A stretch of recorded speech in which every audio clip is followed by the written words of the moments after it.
Students अभी आपकी exercise 3.5 page 62 पे क्वेश्चन 4 देखते हैं एनसीईआरटी में।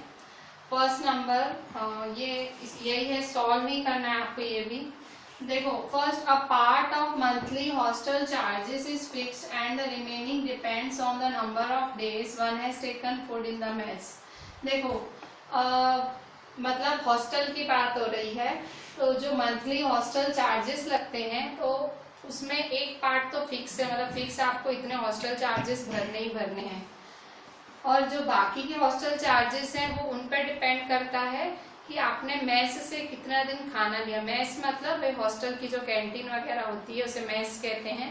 तो वहां से आपने कितने दिन खाना लिया, मतलब एक हॉस्टल अपना चार्ज कैसे लगाता है, एक तो फिक्स लगाता है प्लस जितने दिन आपने उसकी कैंटीन से खाना लिया, मेस से खाना लिया, तो वो तब जाके वो अपना टोटल हॉस्टल चार्ज लगाता है। When a student A, एक स्टूडेंट है A, इन्होंने नाम नहीं दिया है सीता गीता, ऐसा कुछ नाम नहीं दिया है, इन्होंने स्टूडेंट का नाम दिया है A। तो when a student A takes food for 20 days, एक स्टूडेंट A है वो 20 दिन के लिए खाना ले रहा है और ले रही है, और उसने टोटल का अपना जो रेंट बढ़ा हॉस्टल का जो उस पे बिल आया वो 1000 आया, ठीक है। और एक दूसरी स्टूडेंट है B, उसने 26 दिन खाना लिया हॉस्टल की कैंटीन से, मेस से, और उसको 1180 हॉस्टल का बिल आया, ठीक है। So find the fixed charge and the cost of food per day. Hostel fixed charge कितना लेती है और फूड का पर डे का चार्ज क्या लेती है वो फाइंड करना है, ठीक है। तो आपको ये फिक्स चार्ज फाइंड करना है और cost of food per day. तो सॉल्यूशन में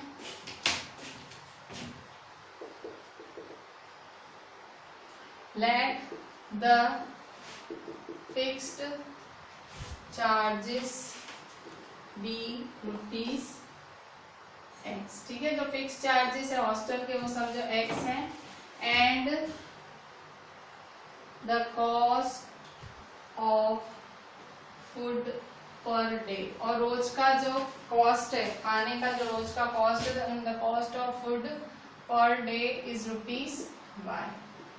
ठीक है। मतलब जो फिक्स खाने का जो फिक्स चार्ज है जो हॉस्टल लगाएगी वो x लगाएगी, और एक दिन का खाने का चार्ज वो y लगाएगी, ठीक है। अब पहली लाइन का बनाएंगे ये, when a student A takes food for 20 days she has to pay ₹1000। यहाँ आप स्टूडेंट A के लिए बनाओगे, ठीक है। So according to question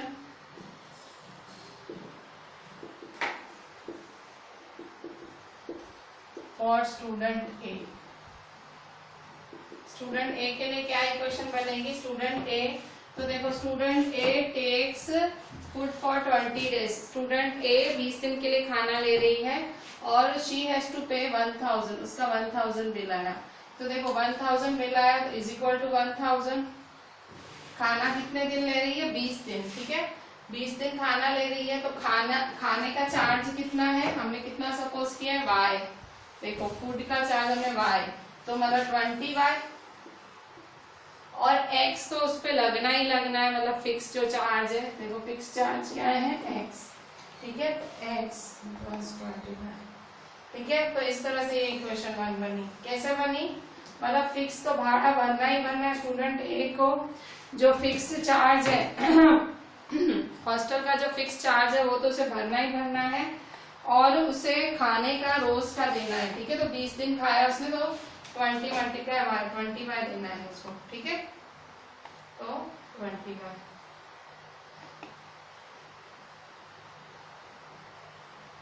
20y is equal to 1000, ठीक है। ये फर्स्ट हुआ। अब फॉर स्टूडेंट बी के लिए बनाएंगे अभी हम इक्वेशन फिर से अकॉर्डिंग टू क्वेश्चन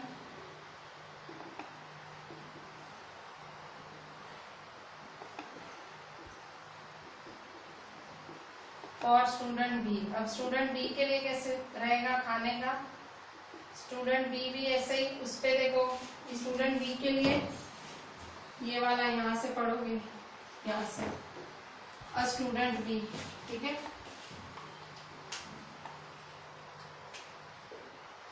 ठीक है। A student B who takes food for 26 days, ठीक है, 26 दिन के लिए ले रहा है और रुपीज 1180 भर रही है, ठीक है। तो 26 दिन और 1180, तो टोटल 1180 भरेगी वो स्टूडेंट, टोटल हॉस्टल का अपना चार्ज 1180 टोटल भरेगी। और खाना कितने दिन ले रही है? 26 दिन, तो 26y और x, ठीक है, x प्लस 26y, तो ये हुआ आपका दूसरा, ठीक है, ठीक है, x plus 26y is equal to 1180। अच्छा आप क्या करेंगे, दोनों को साथ में लिख दो, x प्लस 20y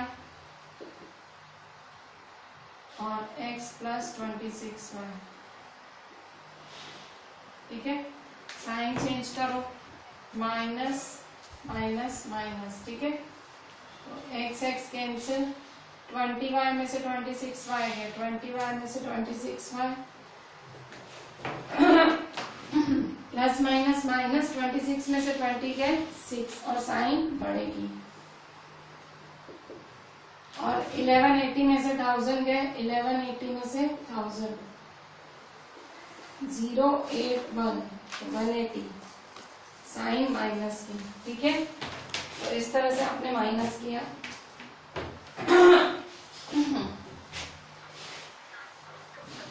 तो therefore y is equal to minus 180 upon minus 6, ठीक है, y is equal to minus 180 upon minus 6, तो देखो माइनस माइनस कैंसिल, 6 1 जा 6 3 जा 18, 0 का 0, ठीक है, तो y is equal to 30 है,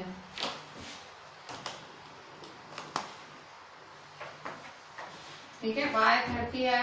अभी किसी में भी डालो, ठीक है, सब्स्टिट्यूटिंग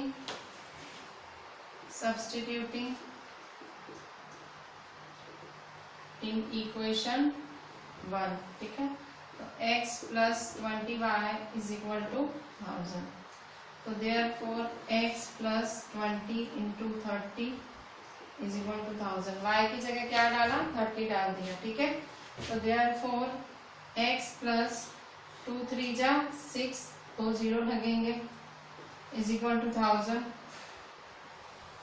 ठीक है, तो therefore x is equal to 1000 minus 600, ठीक है, इज इक्वल टू 400, ठीक है। तो इस तरह से x की वैल्यू 400 है, y की है आपकी 30, ठीक है, मतलब फिक्स जो हॉस्टल का भाड़ा है वो 400 है, भरना ही भरना, और 30 रुपीज एक दिन के खाने का चार्ज है। तो फाइनल आंसर स्टेटमेंट में the fixed charges is rupees 400 and the cost of food per day is rupees 30, ठीक है, 30 रुपया रोज के खाने का है और 400 रुपया फिक्स हॉस्टल चार्ज है, ठीक है। सिंपल है, जो लास्ट में लिखा है उसको सपोज करो, स्टार्ट लो, आंसर क्वेश्चन का मतलब समझो। देखो लाइब्रेरी वाला जो पिछले लेक्चर में सम था, लाइब्रेरी वाले में था कि 5 फॉर 3 फिक्स्ड डेज, तो हमें भाई एक्स, यहाँ कुछ ऐसा है ही नहीं, कोई कुछ टेंशन ही नहीं है, simple x plus 25,000 x plus 26y is equal to 1180, ठीक है, बस सॉल्व करो, ठीक है। चले देखो second number, a fraction becomes 1/3 when 1 is subtracted from the numerator and it becomes 1/4 when 8 is added to its denominator. Find the fraction, ठीक है, ये वाले सम आप बहुत कर चुके हो, तो फिर से, तो let the fraction be x upon y, let the fraction be x upon y, ठीक है, तो फिर becomes 1, पहला आप कब बनाओगे, ये वाली लाइन बढ़ के आप पहली इक्वेशन बनाओगे, ठीक है, और ये वाली लाइन पढ़ के आप दूसरी इक्वेशन बनाओगे, ठीक है। तो आप क्या बोलो, अकॉर्डिंग टू क्वेश्चन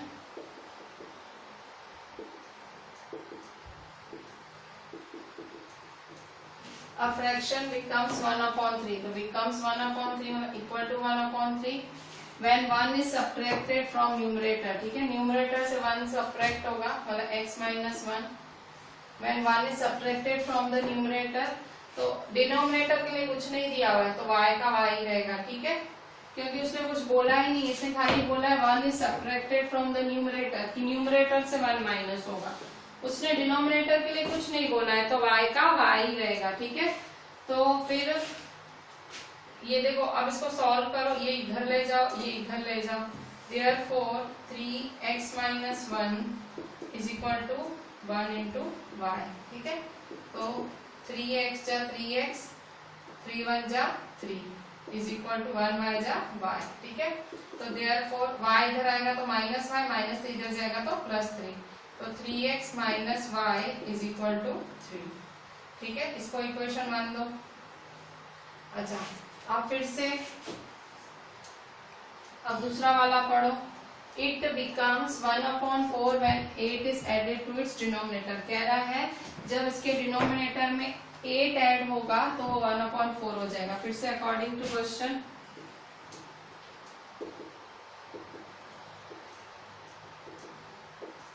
क्या बोल रहा है? It becomes 1/4, becomes मतलब equal to 1/4। It becomes 1/4 when 8 is added to its denominator। Denominator में 8 ऐड हो रहा है। ठीक है, 8 is added to its denominator, मतलब ऊपर के लिए कुछ नहीं लिखा है तो x। ठीक है, तो therefore ये इसके साथ होगा, ये इसके साथ। ठीक है, तो 4 into x is equal to 1 इसके साथ होगा, 1 into y plus 8। ठीक है, तो therefore 4x जा 4x, और ये 1 y plus 8 के साथ है, तो 1 बाहर मल्टीप्लाई में है तो y plus 8 ही रहेगा। ठीक है, तो therefore 4x minus y is equal to 8। ठीक है, तो देखो ये दोनों आराम से तैयार है। अब एलिमिनेशन लगा दो। ठीक है, 3x minus y is equal to 3, 4x minus y is equal to 8। Sign change, minus plus minus. ठीक है, minus y plus y cancel. ठीक है, साइन चेंज करते हैं कैंसिल करने के लिए, और y अकेला था तो उसी को ही उड़ाएंगे। ठीक है, फिर से 3x minus 4x। ठीक है, 3 minus 4 करेंगे, प्लस माइनस माइनस, 4 में से 3 गए 1, साइन माइनस की, मतलब minus 1x is equal to, फिर से प्लस माइनस माइनस, 8 में से 3 गए। ठीक है, 3 minus 8, 8 में से 3 गए 5, साइन बढ़ेगी तो माइनस 5। ठीक है, तो therefore x is equal to -5/-1। x के साथ -1 मल्टीप्लाई में है तो देखो माइनस माइनस कैंसिल। ठीक है, तो x इज इक्वल टू 5, तो therefore x is equal to 5 आएगा। ठीक है, x 5 आएगा तो सब्स्टिट्यूट करो वैल्यू, x की y वैल्यू सब्स्टिट्यूट करो, 5 वैल्यू। ठीक है, substituting value of x in equation 1। ठीक है, इक्वेशन 1 में डालें तो 3x minus y is equal to 3, तो therefore 3 5 minus y is equal to 3। ठीक है, 3 5 जा 15 minus y is equal to 3। ठीक है, तो प्लस 3 इधर जाएगा तो माइनस, और माइनस y इधर जाएगा तो प्लस, तो therefore 15 minus 3 is equal to y, तो 12 is equal to y, तो therefore y is equal to 12। ठीक है, तो आंसर क्या है? The fraction, therefore the fraction is 5/12। 5/12 fraction है। 5 क्या है? ये 12, 5/12। ठीक है, सिंपल जो पढ़ा वैसे इक्वेशन बना रहे हैं, कुछ है ही नहीं। फ्रैक्शन x/y होता है। इसने बोला है न्यूमरेटर के लिए, बोल रहा है डिनोमिनेटर के लिए भी कुछ नहीं, तो डिनोमिनेटर सेम टू सेम रखो। ऐसे नहीं डिनोमिनेटर उड़ा ही दो कि भाई डिनोमिनेटर के लिए बोला ही नहीं है। क्वेश्चन फ्रैक्शन वाला है, फ्रैक्शन वाला क्वेश्चन है तो आपको रखना तो पड़ेगा ना अपॉन में y। अब यहाँ देखो दूसरी लाइन में इन्होंने न्यूमरेटर के लिए कुछ नहीं बोला है, तो ऐसे नहीं कि भाई कुछ मतलब आप उड़ा ही दो, उड़ाना नहीं है, कुछ तो मतलब सेम टू सेम लिखना है। ठीक है, बस फिर तो आपको सॉल्व ही करना है, एलिमिनेशन तो इजी रह रहा है। ठीक है, तो इस तरह से आपका सेकंड हो गया। ठीक है, देखें अच्छे से।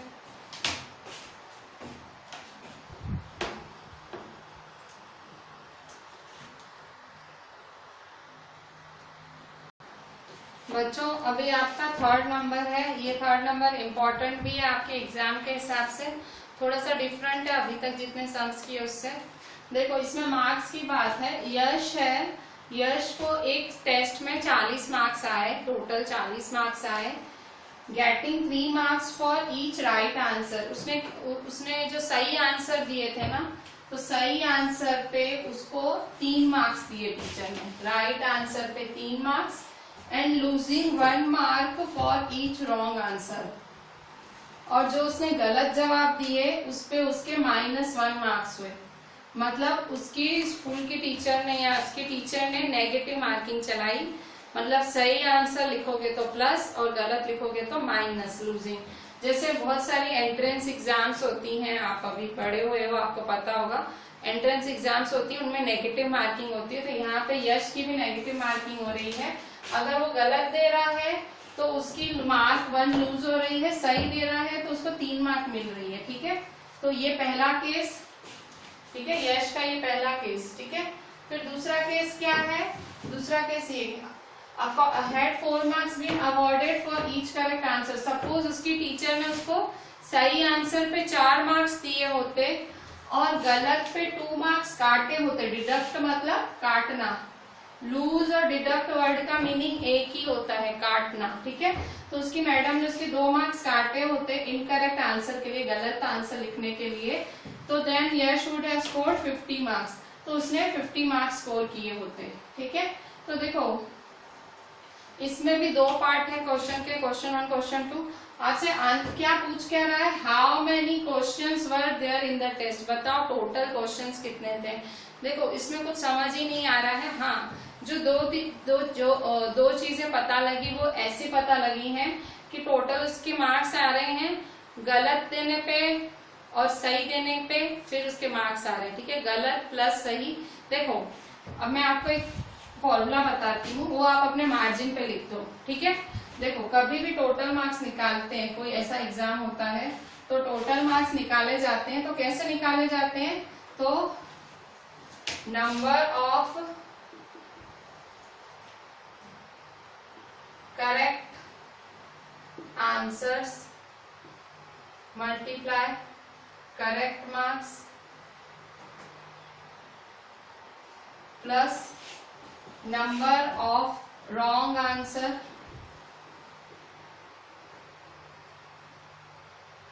Multiply wrong marks.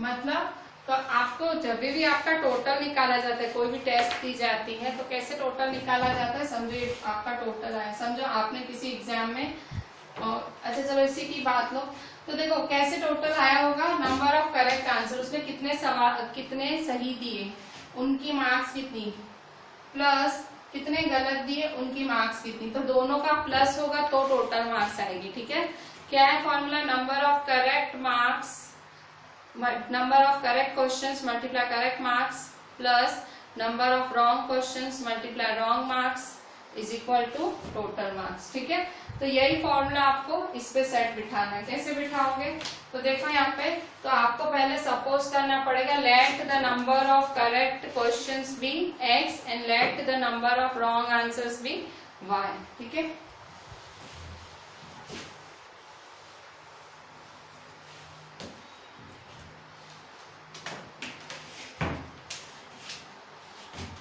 let the number of correct answers be x and the number of correct wrong, ठीक है, wrong answers be y। ठीक है, नंबर ऑफ करेक्ट आंसर्स आपके x हैं और रॉन्ग आंसर्स क्या है, y है। देखो उसने फाइनली क्या पूछा, how many questions are asked, how many कितने पूछे हैं, तो आप क्या करोगे, करेक्ट वाले निकालोगे, रॉन्ग वाले निकालोगे, दोनों को प्लस कर दोगे, हो गया ना टोटल। तुमने एग्जाम दी, समझो, ठीक है, तुमने एग्जाम दी, 10 क्वेश्चन थे तुम्हारे एग्जाम में, तो उसमें देखो तुम्हारे 4 गलत पड़े। ठीक है, तो तुमने टोटल कितने अटेम्प्ट किए, 6 सही प्लस 4 गलत, 6 प्लस 4 10। टोटल तो तुमने 10 अटेम्प्ट किए ना, गलत तो गलत पर तुमने अटेम्प्ट तो किए ना। तो कैसे टोटल कैसे होता है, सही प्लस गलत इज इक्वल टू टोटल होता है, ठीक है। Correct plus incorrect is equal to total. तो आप वही सपोज कर रहे हो, लेट नंबर ऑफ करेक्ट, ठीक है, number of correct answers be x and the number of wrong या इनकरेक्ट आंसर्स, ठीक है। रॉन्ग की जगह इनकरेक्ट लिखना है तो भी चले, ठीक है। तो रॉन्ग आंसर्स भी y, ठीक है। इसने दो शब्द यूज किए हैं, पहली बारी रॉन्ग फिर दूसरी बारी इनकरेक्ट, ठीक है। तो मैंने रॉन्ग ही लिखा है। अच्छा, अब according to question 1, according to question equation कैसे सेट होगी, तो देखो यश स्कोर्ड 40 मार्क्स, देखो 40 मार्क्स आ रही है इसकी टोटल, तो टोटल 40 मार्क्स तो इधर 40, ठीक है। फिर getting 3 marks for each right answer, सही आंसर पे इसको 3 मार्क्स मिल रही है। यश को सही आंसर पे 3 मार्क्स मिल रही है, तो सही आंसर कितने हैं x, तो 3 मार्क्स मिल रही है, तो 3 मल्टीप्लाई x, ठीक है, मतलब 3 मार्क्स मिल रही है ना x आंसर्स पे, plus losing 1 mark for each wrong answer, और गलत आंसर दे रहा है तो उसकी 1 मार्क जा रही है, लूज करते हैं। अगर आपने इंटीजर्स चैप्टर पढ़ा होगा, कभी आप छोटे होंगे मेरे ख्याल से 7th में, तब आपने पढ़ा होगा कि लूज, LOSS लॉस शब्द या लूज शब्द को आप माइनस साइन से दिखाते हो, ठीक है। तो उसकी मार्क्स 1 लूज हुई है तो आपको -1 से दिखाना पड़ेगा, ठीक है। और -1 उसकी मार्क्स जा रही है कितने आंसर्स पे, y पे जा रही है, ठीक है। तो मल्टीप्लाई y। आपने कैसे इक्वेशन सेट की, correct answers multiply correct marks, correct marks multiply correct answer plus wrong marks multiply wrong answer is equal to 40। ऐसे ही तो टोटल आती है आपकी रिजल्ट की, correct answer multiply correct marks plus wrong answers multiply wrong marks. मतलब आप में negative marking नहीं होती है, आपका बोर्ड सिस्टम में नहीं होती है, पर मोस्टली बहुत सारे ऐसे एंट्रेंस एग्जाम्स होते हैं जिसमें नेगेटिव का भी सिस्टम चलता है, तो इसी तरह से कैलकुलेट करते हैं, ठीक है। Correct multiply correct plus wrong multiply wrong, ठीक है। तो करेक्ट और रॉन्ग को तो आपने x और y सपोज कर रखा है, ये देखो x और ये आपने y सपोज कर रखा है, ठीक है। अच्छा, तो देयरफॉर 3x या 3x प्लस -1y जा -y इज इक्वल टू 40। तो therefore 3x plus minus -y is equal to 40, ठीक है। तो इसको आप इक्वेशन 1 बना दो, ठीक है। बच्चों ये चैप्टर जब भी पूरा होगा, अपना जो नेक्स्ट न्यू चैप्टर होगा, फिजिक्स का कोई इंपॉर्टेंट चैप्टर होगा, हमने केमिस्ट्री का एक चैप्टर कर लिया था जब हम अलग हुए थे और ये सब चालू हुआ था। फिजिक्स का हम या तो लाइट या तो electricity, board point of view से दोनों 8 मार्क्स के चैप्टर हैं, फिजिक्स के इंपॉर्टेंट चैप्टर्स हैं। हम इस टाइम इंपॉर्टेंट चैप्टर्स पे ही फोकस कर रहे हैं, ठीक है। क्योंकि अगर कोई भी स्थिति हो तो एटलीस्ट हमको ऐसे हो कि हाँ हमने अच्छे वाले चैप्टर्स करके रखे हैं, ठीक है। मैंने मैथ्स में भी आपके सब अच्छे चैप्टर्स ही चलाए हैं, मैं आपको साइंस में भी जो चला रही हूँ अच्छे ही चलाऊंगी जिनमें ज्यादा स्कोर बनता है, ठीक है। अच्छा, अब यहाँ देखें 3x minus y is equal to 40, 3x minus y is equal to 40, इसको फर्स्ट दे दो। अच्छा, अब दूसरी इक्वेशन सेट करो फिर से according to question.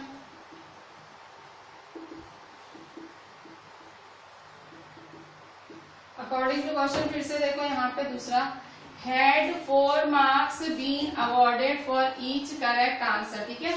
4 marks for each correct answer, तो 4 करेक्ट मतलब करेक्ट मार्क्स करेक्ट आंसर के लिए ना 4 multiply correct plus 2 marks deduct होना मतलब लूज होना, 2 मार्क्स डिडक्ट होना मतलब लूज होना। तुम सिर्फ इतनी लाइन पढ़ो, यहाँ हेड से लेके यहाँ तक पढ़ो, हेड से लेके यहाँ तक, ठीक है। 2 मार्क्स डिडक्ट हो रही है मतलब -2 multiply y is equal to कितनी मार्क्स है, 50 मार्क्स, ठीक है।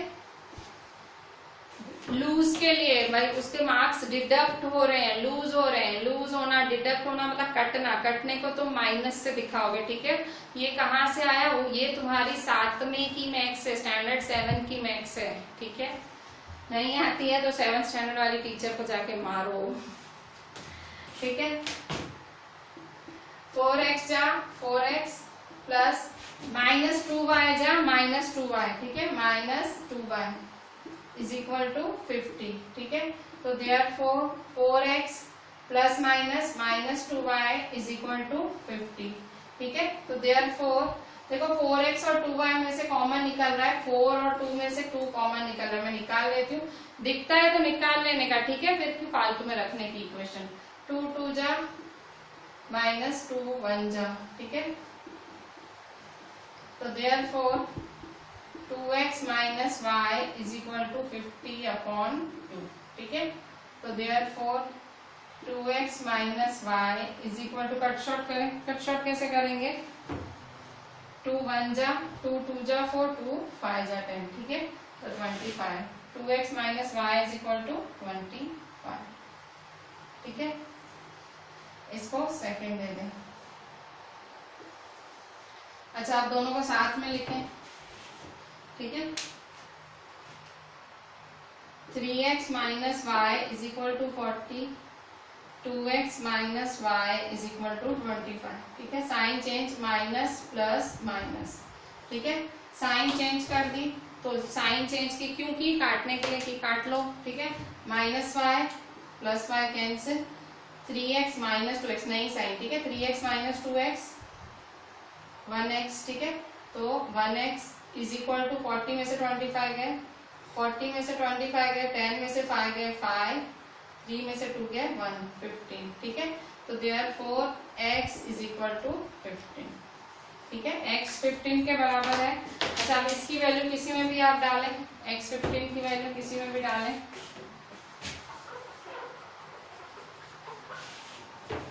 x इज इक्वल टू 15 की वैल्यू किसी में भी डालें, ठीक है। तो x is equal to 15 equation 1 में डालें, इक्वेशन 2 जिसमें इक्वेशन 2 छोटी है उसमें डालती हूँ, ठीक है। तो by equation 2 2x minus y is equal to 25, तो देयरफॉर 2x की जगह क्या डालेंगे? 15 minus y is equal to 25, 2 15 जा 30 minus y is equal to 25, तो देयरफॉर 25 इधर आएगा तो माइनस होगा और माइनस का इधर जाएगा तो प्लस होगा, ठीक है। तो 30 में से 25 गया तो ओनली 5 बचे, ठीक है। 5 इज इक्वल टू y, तो therefore y is equal to 5। तो देखो सही आंसर्स, करेक्ट आंसर्स 15 पड़े और गलत आंसर्स 5 पड़े। तो हमें तो क्या फाइंड करना है? How many questions were there in the test, total questions कितने थे। तो टोटल क्वेश्चंस कितने थे टेस्ट में? So total questions in the test, total questions in test is equal to correct answers plus wrong answers, ठीक है। गलत और सही आंसर का ही टोटल होगा ना, तो x प्लस वाई, तो 15 प्लस 5 इज इक्वल टू 20, तो 20 क्वेश्चंस थे इस टेस्ट में, ठीक है। 20, so total questions, correct answer questions plus wrong answer questions, ठीक है। तो is equal to x plus y is equal to 20। इस तरह से लास्ट में प्लस करना पड़ेगा, राइट जो राइट पड़े उनका प्लस जो रॉन्ग पड़े, क्योंकि टोटल तो सही गलत मिला के बनता है ना। ऐसे थोड़ी आपकी रिजल्ट बनती है कि भाई खाली सही से बनती है, ठीक है। सही प्लस गलत इज इक्वल टू टोटल, तो x plus y is equal to आपकी बनती होगी सही से। पर यहाँ जो बात कर रहे हैं, यहाँ वो एंट्रेंस टाइप एग्जाम की बात हो रही है कि भाई नेगेटिव मार्किंग भी है, ठीक है, कट भी रही है, ठीक है। तो प्लस करना पड़ेगा आपको, जो कट रहा है वो भी। ध्यान से देखिए,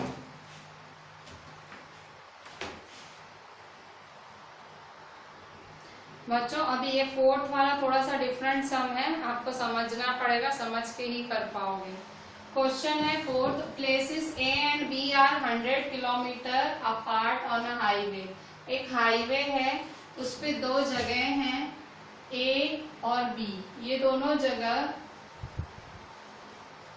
100 किलोमीटर दूर है, ठीक है। 100 किलोमीटर का मतलब 100 किलोमीटर है दोनों के बीच का डिस्टेंस, ठीक है। फिर वन कार स्टार्ट्स फ्रॉम ए, एक कोई कार है, वो कार यहाँ से स्टार्ट हो रही है, कार वन समझो, car one starts from A and another from B, B से कार टू स्टार्ट हो रही है समझो, car two start from B at the same time, ठीक है। दोनों यहाँ, एक कार यहाँ से निकल रही है, यहाँ से निकल रही है। अब इसके दो केसेस हैं, इसके दो केसेस हैं। If the car travels in the same direction, ठीक है, अगर ये कार स्टार्ट होने के बाद सेम डायरेक्शन में जा रही है, सेम मतलब अगर कार वन ऐसे जा रही है तो कार टू भी ऐसे ही जा रही है, सेम डायरेक्शन मतलब एक सरखी दिशा में जा रही है। तो if the car travels in the same direction at different speeds, car one की अलग स्पीड है समझो x किलोमीटर पर आवर, और कार वाई की कार बी की अलग, कार टू की अलग स्पीड है समझो y किलोमीटर पर आवर, ठीक है। If the car travels in the same direction at different speeds they meet in 5 hour, तो ऐसे दोनों एक साथ, ऐसे ये भी आगे दौड़ रही है, ये कार भी आगे दौड़ रही है, दोनों अलग अलग स्पीड पे दौड़ रहे हैं और इनको कहीं मिलना है, ठीक है, ये कहीं मिलने वाली है। तो कहीं समझो कार यहाँ से चालू हुई है, बी यहाँ से, मतलब बी तो कार ए को इतना तो आना ही पड़ेगा ना, मतलब इतना तो चलना ही पड़ेगा, इसको बी की कार से मिलना है, तो कहीं यहाँ, तो समझो कहीं यहाँ मिलेंगी दोनों कारें, समझो सी पे मिल रही हैं, ठीक है। तो कार ए मतलब इतना चल के आ गई और बी ने इतना चला, तो ये दोनों कारें यहाँ मिली, ठीक है। मतलब दिस माइनस इतने में से ये माइनस करोगे तो आपको ये सी पे कार मिलेगी आपकी, ठीक है। फिर से देखो, मैं आपको फिर से सारी बात समझाती हूँ। देखो यहाँ पे एक हाईवे है, वो 100 किलोमीटर की दूरी पे है, मतलब दो जगह हैं ए और बी, वो दो, फिर से मैं बनाती हूँ, ठीक है सारा।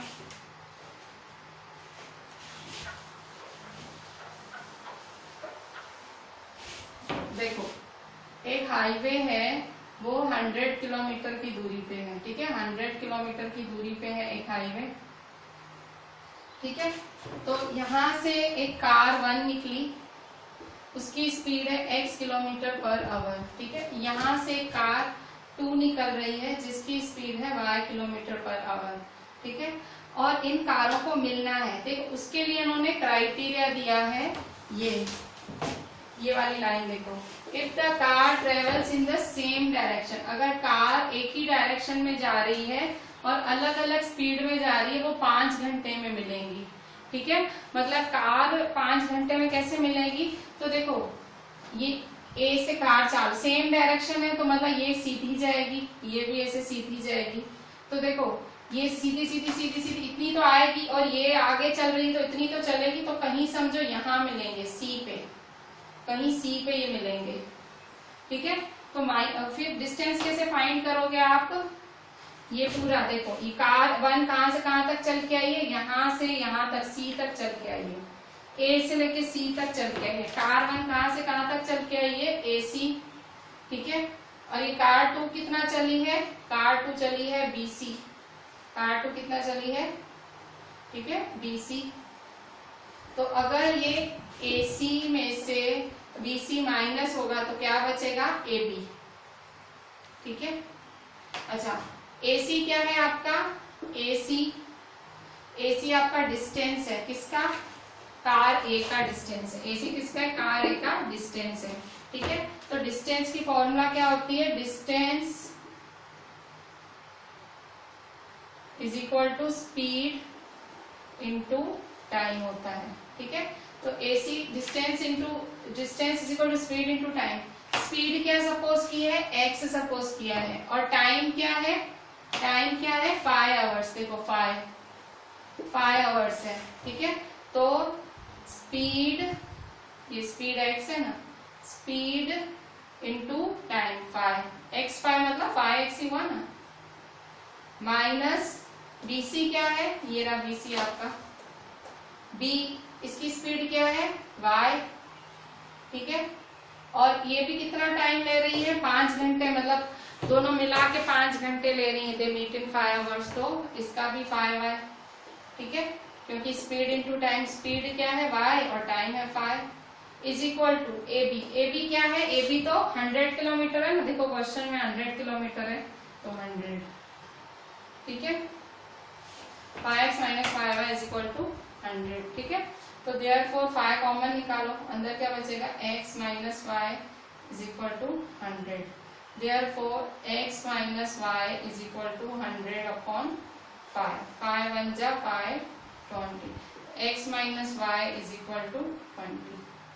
ये आपका केस 1 हुआ, ठीक है। अच्छा, पहले सपोजिशन ऑपोजिशन करके क्वेश्चन तो स्टार्ट लें, हमने कुछ किया ही नहीं, मैंने डायरेक्ट समझा दिया। स्टार्ट कैसे लोगे, let the speed of car 1, solution, let the speed of car A लिख सकते हो, ठीक है। 1 car A B x kilometre per hour and the speed of car B y kilometre per hour, ठीक है। भाई speed of car A B x kilometre per hour, speed of car B B y kilometre per hour, ठीक है। सो ये हमने जो ये किया है, ये हमारा केस 1 है, ठीक है, केस 1। भाई पहला केस कब है, जब कारें एक दूसरे के दूर जा रही है, ठीक है, दोनों एक ही डायरेक्शन में जा रही है, ठीक है। केस 1 में ये पहली इक्वेशन बनी, ठीक है, फर्स्ट इक्वेशन, ठीक है। सेकंड इक्वेशन मैं यहाँ सेट करती हूँ कहीं, ठीक है। मैंने एक्चुअली ऐसे स्टार्ट ले लिया, मुझे वैसे स्टार्ट लेना था, ठीक है, सॉरी। अच्छा, स्टार्ट कैसे, पहले क्वेश्चन स्टार्ट कैसे लोगे, let the speed of car A B x kilometre per hour and the car B be y kilometre per hour, ठीक है। इसको कार ए बोल दो, इसको कार बी बोल दो, ठीक है। अच्छा, अब केस 2 कैसे सेट करोगे, केस 2, फिर से केस 2, ठीक है। केस 2 में क्या बोल रहा है, केस 2 ये है आपका, केस 2 क्या है, ये रहा, ठीक है, ये आपका केस 2 है। If they travel towards each other they meet in 1 hour, कह रहा है कारें अगर एक दूसरे के नजदीक आएंगी तो वो 1 घंटे में मिलेंगी, ठीक है। फिर से देखो, यहाँ से यहाँ तक 100 किलोमीटर है, ए बी कितना है, ए बी कितना है, 100 किलोमीटर है, ठीक है। तो क्या बोल रहा है कि if they travel towards each other, travel towards each other मतलब दोनों एक दूसरे के नजदीक जाएंगी। अगर दोनों एक दूसरे के नजदीक जाएंगी तो कितने टाइम में मिलेंगी, 1 आवर, 1 घंटे में मिल जाएंगी, ठीक है, दोनों 1 घंटे में मिल जाएंगी। यहाँ फिर से ये x किलोमीटर पर आवर से चालू हो रही है, ये y किलोमीटर पर आवर से, ठीक है। कार ए कार बी, इस बार दोनों अगर ऐसे जाएगी, ये ऐसे जाएगी, तो दोनों अगर ये ऐसे जाएगी, ये ऐसे जाएगी, तो दोनों 1 घंटे में जल्दी मिल जाएंगे, क्योंकि जल्दी पहुंचेगी तो दोनों आधा रास्ता वो आधा रास्ता, तो क्या होगा, प्लस होगा ना, स्पीड्स का प्लस होगा ना, मिल रही है, ठीक है, दे आर मीट हो रही है, ठीक है। समझो यहाँ कहीं मीट होगी सी पे, ठीक है, तो ये इतना चल के आएगी, ये इतना चल के आएगी, तो ये एसी, अगर ये एसी चल रही है, ठीक है, जैसे यहाँ ये चल रही थी, तो ये फिर से देखो distance is equal to speed into time होता है, distance is equal to speed into time, ठीक है। स्पीड क्या है, x है, टाइम क्या है, 1 घंटा लगा रही है ना, देखो 1 घंटा लगा रही है, तो x इंटू 1, ठीक है, या 1x प्लस, ठीक है, क्योंकि दोनों मिल रही है ना, दोनों मिलेंगी ना, देखो ये यहाँ मतलब प्लस होगा, ऑब्वियसली एक दूसरे के नजदीक आ रही है तो जल्दी मिलेंगी, तो देखो ये यहाँ आएगी और ये यहाँ आएगी, ठीक है। तो यहाँ देखो ये यहाँ से यहाँ तक आएगी, ये यहाँ से यहाँ मिलने वाली है दोनों, ठीक है। तो AC plus BC, AC plus BC is equal to AB, ठीक है। तो AC क्या है आपका, AC कार का क्या है, डिस्टेंस, डिस्टेंस क्या है, स्पीड इनटू टाइम, स्पीड क्या है x, टाइम कितना लगा रही है 1, x इंटू 1 प्लस BC क्या है, कार B का y, वो भी कितना टाइम लगा रही है 1, y into 1 is equal to AB distance क्या है, AB डिस्टेंस 100 है, ठीक है, इज इक्वल टू 100, ठीक है। तो देयरफॉर x बन जाए x प्लस y बन जाए y is equal to 100, x plus y is equal to 100। ठीक है, तो देखो यहाँ पे आपने ये x minus y is equal to 20, x plus y is equal to 100, तो सॉल्व करो दोनों को x माइनस वाई, तो ये इक्वेशन 2 है। ठीक है, तो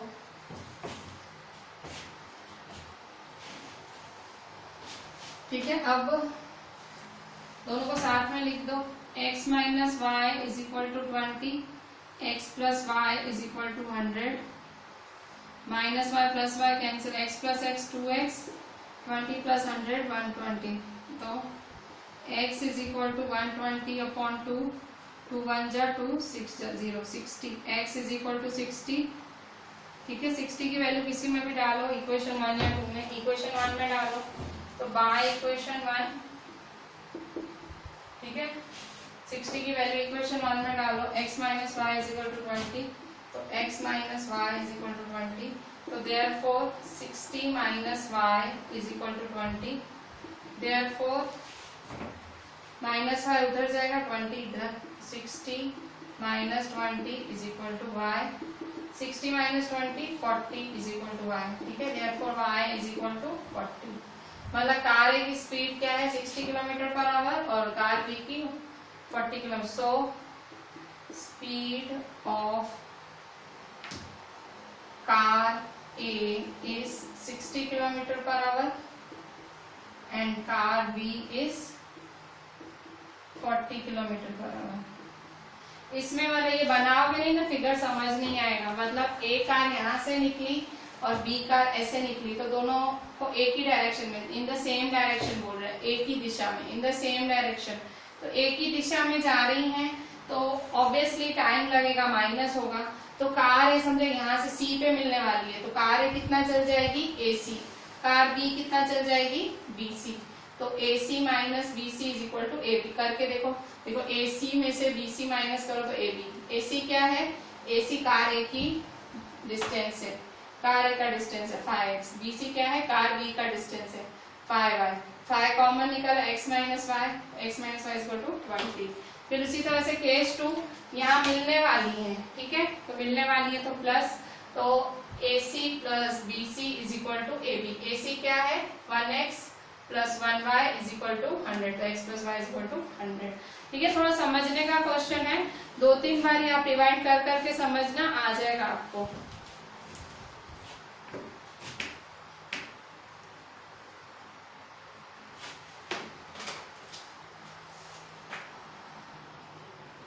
बच्चों अभी हम स्टार्ट ले रहे हैं हमारा 5th number, the area of a rectangle gets reduced by 9 square units. कह रहा है कि जो रेक्टेंगल का एरिया है वो 9 स्क्वायर यूनिट्स रिड्यूस हो रहा है। The area of a rectangle gets reduced by 9 square units if its length is reduced by 5 units and breadth is increased by 3 units।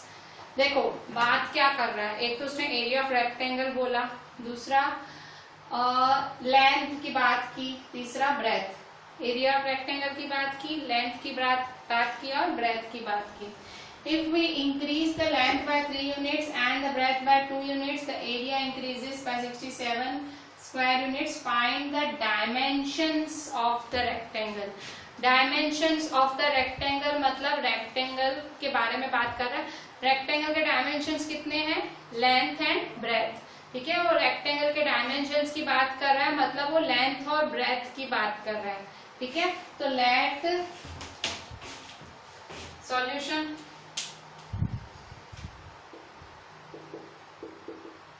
let the length of rectangle be, rectangle की length क्या है, let the length of rectangle, let the length of rectangle be x units and the breadth. ठीक है, breadth of rectangle be y units. ठीक है, क्या बोल रहा है, वो लेंथ और ब्रेथ की बात कर रहा है। लेंथ ऑफ रेक्टेंगल भी x यूनिट्स, भाई जो रेक्टेंगल की लेंथ है उसकी रेक्टेंगल की लेंथ x यूनिट्स है और उसकी ब्रेथ क्या है, y यूनिट्स है, ठीक है। Length of rectangle x units, क्योंकि डायमेंशन फाइंड करने हैं तो मैंने लेंथ को x और ब्रेथ को y सपोज किया, ठीक है। सब यूनिट यूनिट में बातें चल रही है। अच्छा, आपको एरिया ऑफ रेक्टेंगल का फॉर्मूला पता है? तो एरिया ऑफ रेक्टेंगल क्या होती है? Area of rectangle, area of rectangle का फॉर्मूला क्या होता है? लेंथ इनटू ब्रेथ, ठीक है। तो is equal to x y, ठीक है।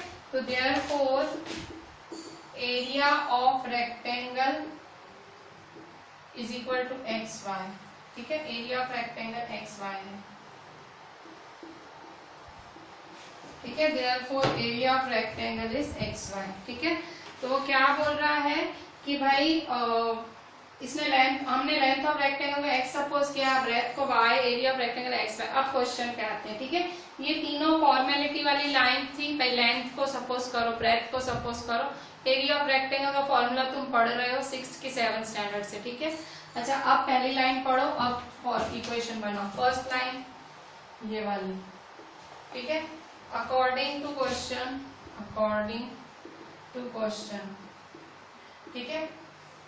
क्वेश्चन के हिसाब से the area of rectangle get reduced by 9।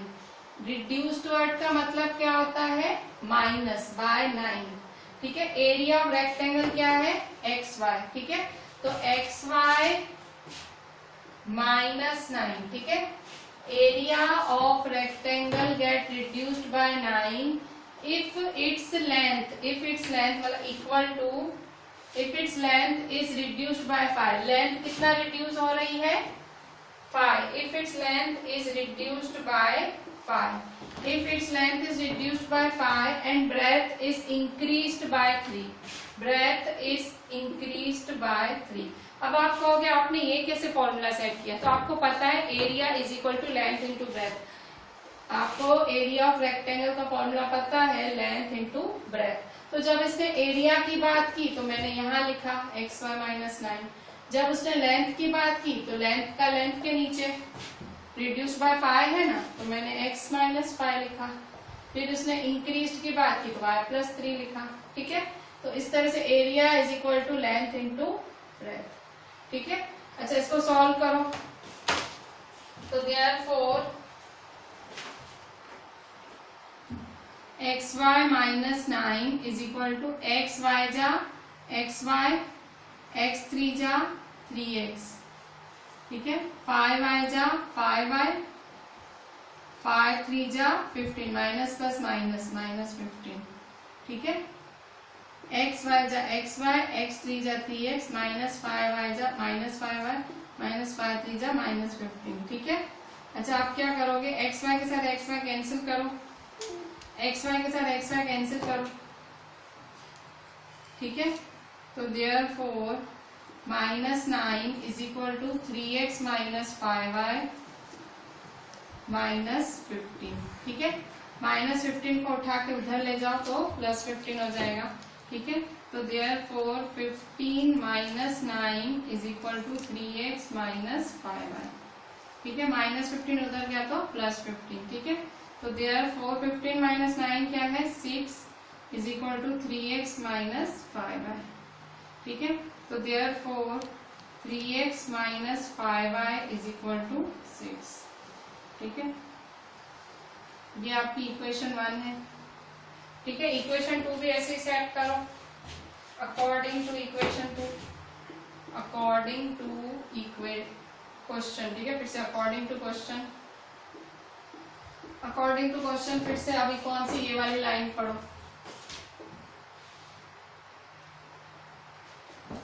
ठीक है। क्या बोल रहा है? If we increase the length, if we increase the length by 3 units, increase the length by 3 units मतलब x plus 3 and breadth by 2 units, और ब्रेथ को कितने यूनिट्स बनाना है? 2 यूनिट्स, ठीक है। Increase the length by 3 units, breadth by 2 units, ठीक है। y plus 2।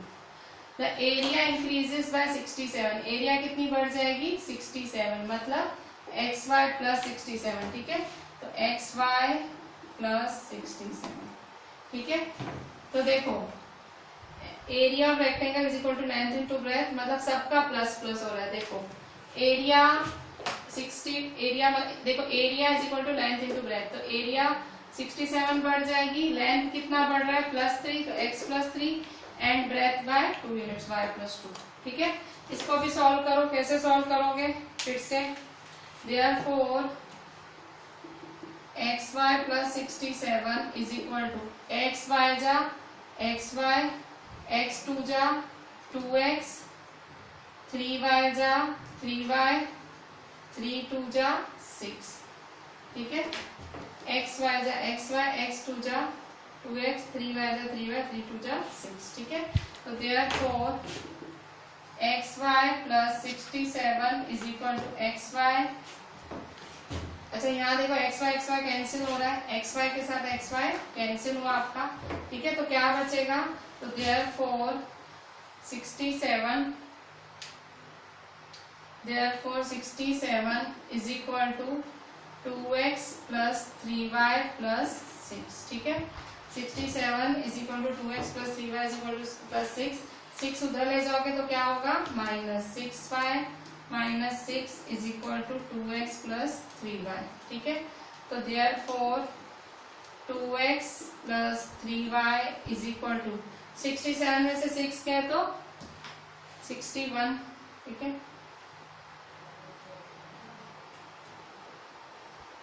तो ये आपकी इक्वेशन 2। ठीक है, अब इन्हें सॉल्व करना है। ठीक है, सॉल्व करें।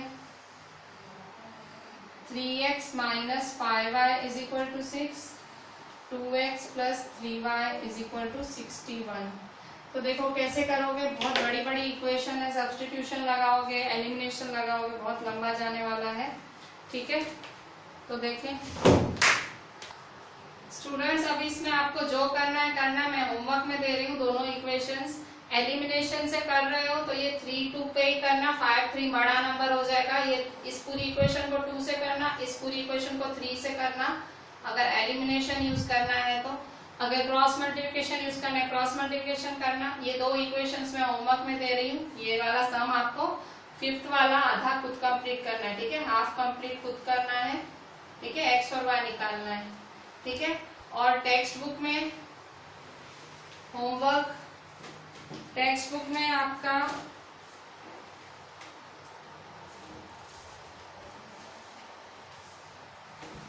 पेज 60 पे एग्जाम्पल 14 करना है। पेज 60 पे एग्जाम्पल 14, जो भी मेथड अच्छा लगे उससे करना। ठीक है, पेज 60 पे एग्जाम्पल 14।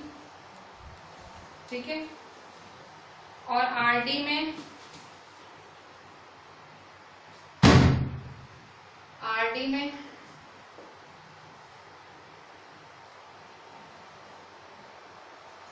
पेज 3.98 पे एक्सरसाइज 3.10 में से फर्स्ट नंबर और 9th नंबर करना है। ठीक है, क्वेश्चन 1 एंड क्वेश्चन 9। ठीक है, तो आरडी में से 2 सम्स हैं, टेक्स्ट बुक में से एक एग्जाम्पल, और ये आधा पूरा करना है और क्लास वर्क सारा पूरा करना है। ठीक है, अच्छा इस वाले चैप्टर में से वो जो मैंने एक हॉस्टल वाला कराया ना, हॉस्टल वाला सीबीएसई में आया है। हॉस्टल नहीं था, शुरू में ही मैथ्स में से पहले लेते हैं। हॉस्टल वाला सम सीबीएसई में आया हुआ है, और वो कार वाला कराया था वो भी सीबीएसई में आया हुआ है। ठीक है, तो आज के इसमें से ये 2 जो सम्स थे वो बहुत इंपॉर्टेंट थे। क्लास वर्क सारा बहुत अच्छे से करना है। होमवर्क में मैंने दिखाया, टेक्स्ट बुक में पेज 60 पे एग्जाम्पल 14 और आरडी में पेज 3.98 में एक्सरसाइज 3.10 का क्वेश्चन 1 और 9, 2 क्वेश्चंस। ठीक है, और ये 5वां वाला पूरा करना, जो मेथड अच्छा लगे उससे। ठीक है, वर्ड प्रॉब्लम में जो मेथड यूज करनी है करना। मैं ज्यादातर एलिमिनेशन कराती हूँ, मैं देखती हूँ आप क्या करते हो। ठीक है, चलो अच्छे से देख लो जो होमवर्क है। Thank you.